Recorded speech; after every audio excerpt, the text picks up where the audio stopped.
Social determinants of health have been found to affect health, functioning, and quality of life outcomes and risk. Inequities in these social determinants, such as racism, discrimination, safe housing, job opportunities, literacy, and access to nutritious foods and health care, increase the risk of illness, such as heart disease, diabetes, obesity, and mental illness, lowering life expectancy. The interplay between social determinant factors is complex. This chart from Compton et al., The Social Determinants of Mental Health, illustrates how public policies and social attitudes affect distribution of opportunities. When resources are deficient in certain demographics, often due to poverty, institutional racism, or social exclusion, the result is employment, food, and housing insecurity, poorly built environment, and poor education. The people affected by these inequities have reduced options, increased stress, restricted access to health care, increased disease, and mortality. Social risk factors affect risk for mental illness and substance use disorders. For adolescents, high risk behavior and deficient screening for mental health disorders and access to care can lead to worsening depression, opioid, tobacco, and alcohol use, victimization, and suicide, according to the CDC. Many adolescents live day to day struggling with suicidal thoughts, feelings of loneliness, worthlessness, and isolation. According to the Washington Healthy Youth Survey, 32% of 8th graders and 40% of 10th graders reported feeling so sad and hopeless for 2 weeks or more that they stopped doing their usual activities. In Thurston County, Washington, rates of teen sadness and hopelessness increased from 29% to 33%. Prolonged sadness, loneliness, and hopelessness are risk factors for suicidal behavior and are an important metric to consider when evaluating suicide risk. The Washington Youth Survey found that 16% of 8th graders and 18% of 10th graders made a suicide plan in 2018. Healthy People 2020 identified that being obese, female, and persons identifying with two or more races were more at risk to attempt suicide. Washington State Department of Health reported that whites accounted for the highest number of suicides, Native Americans had the highest rates of suicide, and females attempted suicide more frequently, while males died more often by a ratio of 3 to 1. Stigma and minority stress as a social determinant among LGBTQ youth also found to be at risk for anxiety, depression, and suicidality. The at risk demographic is broad. Instead of focusing on elimination of healthcare disparities, national and state objectives aim to prevent adolescent suicide altogether.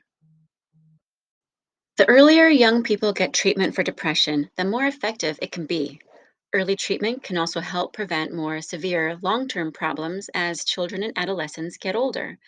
One of the challenges to early treatment is identifying people who need help, especially in the adolescent population when signs and symptoms of depression are commonly thought of as typical teenage irritability, mood swings, and high risk behavior. In alignment with national and state objectives, the Washington Office of Superintendent of Public Instruction, or OPSI, implemented a youth suicide prevention, intervention, and postvention pilot project in 22 schools of the North Thurston School District in 2019. OPSI has implemented behavioral health coordinators and navigators to implement curriculum, support for teachers, provide resources, and help families. The goal of OPSI is to help staff identify students who are experiencing mental distress that could lead to suicidal behavior, engage the student, and find resources for them and their family. Overall, this is an excellent program. My prevention project is designed to work within the OPSI framework as an additional educational tool that I feel is currently lacking.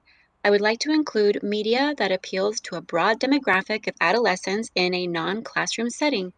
Other content creators could contribute to this project and load videos to an OPSI platform available as public content.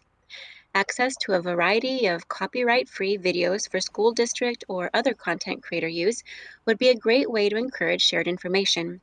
Using pop culture, technology, and connection to peer groups have been shown to be an effective way to reach adolescents.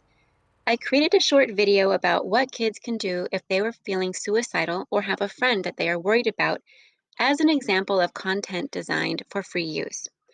Adding suicide prevention education videos to schools' website resource pages, home pages, and student weekly news reports featured on each school's homepage could reach students who are struggling with unaddressed mental health issues. Okay, here comes the sample video. Looking at the sky, can't believe it's real. It's so fucking synthetic, I don't know how to feel. Do you feel like you're all alone sometimes, or that a bully lives inside your head? Sometimes these feelings feel unbearable and impossible to overcome. You might think you'd be better off dead when loneliness, isolation, and depression are just too much. Did you know that suicide is a leading cause of death for Thurston County middle schoolers? Feeling suicidal doesn't mean you're crazy or weak or flawed. It just means that you have too much pain to cope with right now. It might feel like your pain and unhappiness will never end, but suicide is a permanent solution to a temporary problem, and there are things you can do to get through this crisis. Step number 1. Pause. Don't do anything right now. Suicidal thought doesn't have to become suicidal action. Step number 2. Replace negative thoughts. It's impossible to stop a thought if you tell yourself to just stop thinking about it. Try it. Whatever you do, don't think of a banana right now. See? Impossible. You can replace the thought with another thought. You can decide on a thought that works for you, but some experts have suggested saying, I have worth, I am loved. I have worth, I am loved. Go outside and take a deep breath. Find something and focus on it with all your senses, like a blade of grass. What does it feel like? What does it smell like? What does it taste like? Put a hand over your heart and feel it beating. Say, thank you for beating every second of my whole life. Little activities like these can help you take back control of your thoughts. Practice. See what works for you. Step number 3. Don't keep these suicidal feelings to yourself. Share how you are feeling with someone you trust, like a friend, your school counselor, coach, or teacher, or even a parent. You can also call or text a helpline.